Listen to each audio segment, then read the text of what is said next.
opinion articles from economists saying that the idea of pausing migration, it's going to be economically terrible, arguing that it's a case of where do you get these skilled workers from to maintain an infrastructure to stop the company bleeding numbers out, and that there is actually a reasonable number of outflows. Now, are they expats who are still drawing down on Australian resources, or are they people who've left full-time? It doesn't say. They just say that there's numbers that have left. Okay, they're talking about what percentage skilled migration is making up. I think it's somewhat racist to say that migrants are your Uber drivers or DoorDash delivery people. That may be the case. Yes, they are, because they're struggling to make money in various ways. But yeah, this one was where the figure about the financial sector and migration came in. I know the guy's an economist talking about this. The quality of those qualifications is something that comes into question. There are, I don't know exact figures, but there are plenty of people who come into the country with skilled migration or even under general migration who nominally have held highly skilled roles in their countries of origin, one of which is medicine. So there are people who are doctors and nurses in their nations of origin. When they migrate to Australia, they need to undergo a recertification or basically a skills check before being granted the right to practice medicine or engage in those industries in Australia. And it's not a fait accompli. It's not a guarantee that you coming into the country with a medical degree from somewhere else is going to be accepted in Australia. That there are places where those certifications don't come up to the standard required to operate in Australia. So this statement that migrants are better educated, okay, is that from their own host nations, or is that compared to the Australian standard? I think there's a bit of a missing context and missing detail there that would be very, very useful to know. That also depends on cultural practices about how those degrees are obtained and everything else. And it's one thing to say, well, you've got the piece of paper, you've got the parchment to say, I am qualified to this institution, but then being able to demonstrate that your skilling is at an appropriate level is another thing. It's something that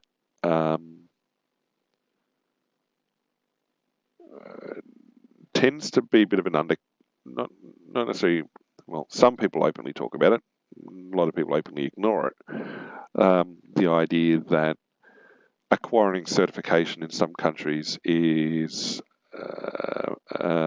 something that is lubricated with money, or something that doesn't require appropriate demonstration of skill or knowledge at the end of the process. And so they're paper mills. They're churning out qualifications without the people gaining them having an appropriate understanding of what it is that they're claiming to be qualified in. That's probably the nicest way of putting it. How does that change? How do you manage that? Well, obviously, some universities are looked at as not providing graduates of sufficient quality. It's all part of the skilled migration process, is ensuring that it's capabilities coming in, not just papers. So the fact they're better educated, okay, again, it's missing context. What is that context? And where are those qualifications and skills coming from? Now, there are millions and millions and millions and millions of people out there who are coming in, well, who have the opportunity to come to the country, who do have all these wonderful skills and capabilities and qualifications. But is that what is actually coming into the country?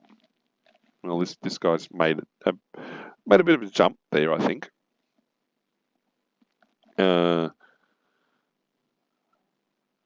is also, he's talking about the housing impact. He's talking about how the major cities have lost population, even though housing pricing is going up.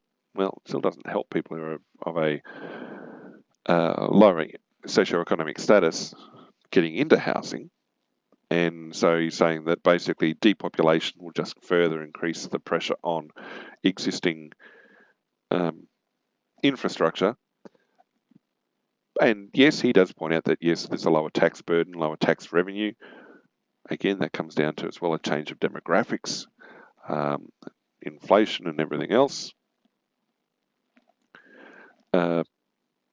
Yes, no one's arguing that sections of the country are not losing population, but it does seem that, and he's complaining about that. Funnily enough, even though there's a lot of the comments did agree with him, 392 was only 40 odd.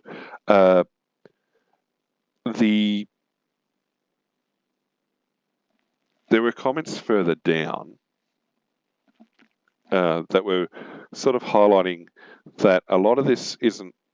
I mean, the focus being taken in the media is, I know it's racist, it's anti-migration, etc. But there were comments further down pointing out that it's more about a socio-economic thing. It's almost a class difference that he was talking about, the suburbs like Woollahra are losing people. It's like, well, how many people who live out in Bankstown or Campertown or Western Sydney can even afford to think about living in places like Woollahra? They can't even afford to live in the suburbs they're currently in. What good is it to build an extra 300,000 houses if people are priced out of the market, if they can't afford to live anywhere? How much of that depopulation of the city suburbs was because of affordability?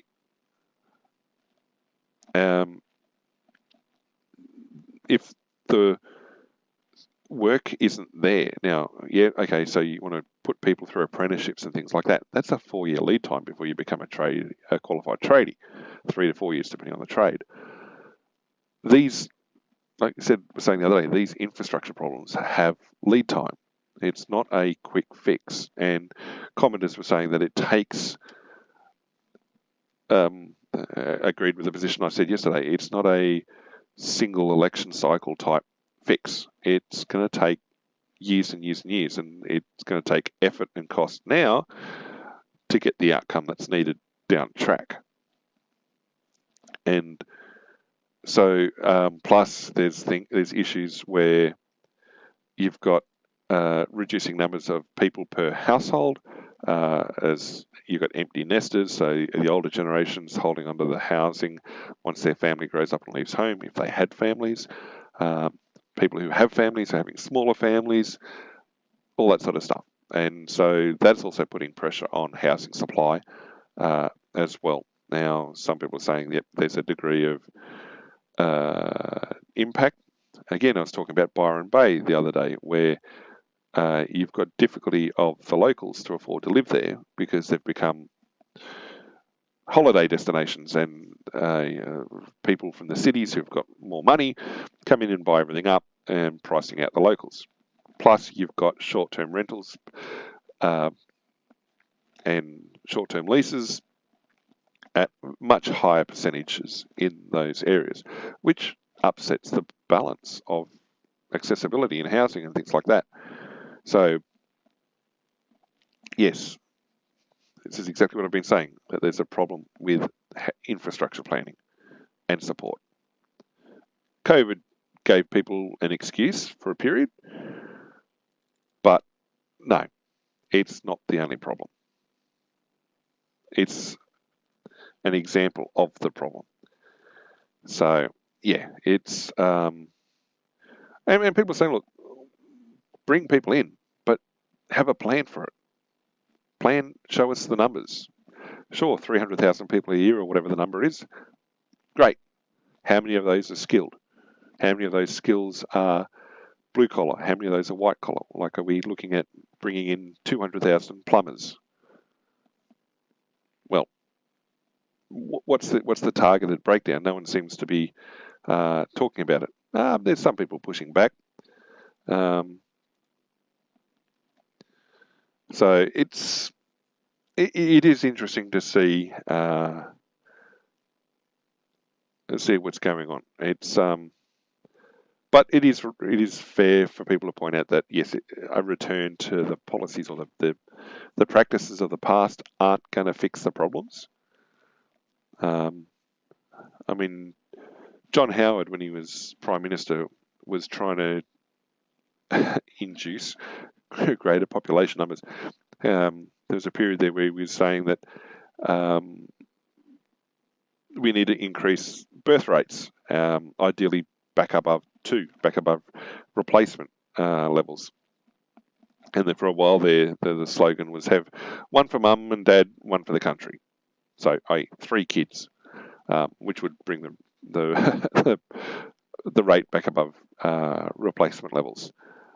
That sort of stuff in the 21st century, in a developed nation, very weird to hear. Very weird to hear. But it highlights the problem that a lot of nations just have very, very low birth rates. I mean, South Korea is down around 1 point something. Japan's not far behind it. Both of those are headed for mass depopulation as a rapidly aging population fall off the perch, and there isn't enough coming through in younger ages. So, yeah, it's there. It's interesting.